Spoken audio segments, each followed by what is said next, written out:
Gym থেকে যে কিনবেন সেগুলো রসিদ অবশ্যই সংরক্ষণ করবেন এবং তাদের কাছে বিক্রয় মূল্য প্রদর্শন করবেন এবং কাস্টমার যদি রসিদ চায় তাদেরকে রসিদ দিয়ে যাবে। আজকে আপনার এখানে আমরা মূল্য তালিকা দেখলাম না, মূল্য তালিকাও নাই, আপনার প্রায় ভাষাও নাই, এটা অপরাধ। আপনি অপরাধ দোষ স্বীকার করেন? আপনাকে আজকে সতর্কতামূলক 2000 টাকা জরিমানা করলাম, আপনি এটা এখন থেকেই কার্যকর করেন। মূল্য তালিকা না থাকলে জরিমানায়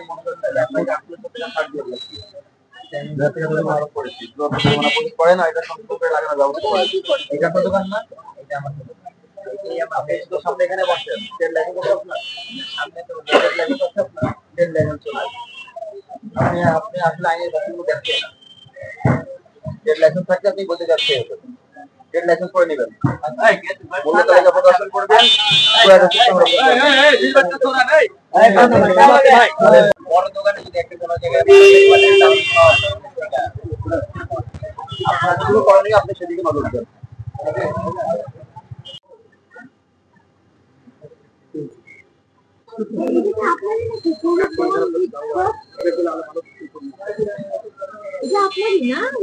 এক সপ্তাহে কত করেছিল? এক সপ্তাহ আগে দাম কমা কত?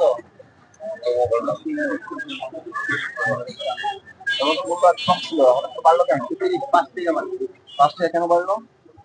ফোন কইতাছে আপনার পুরানো রসিদটা দেখাবেন আর মূল্য তালিকা কেন প্রদর্শন করেন না, এটা আমার ব্যাখ্যা দিবেন। ঠিক আছে, ওটা আমি নতুন করে বানাইতাম, নতুন করে বানাইছেন, এটা দেখেন।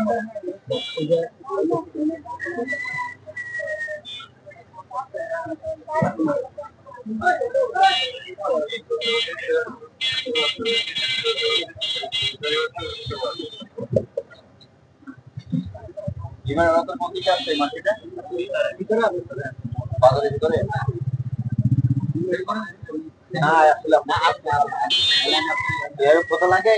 মূল্য তালিকা আপনি সামনে রাখবেন, যেখানে কাস্টমার সহজে দেখতে পারবে।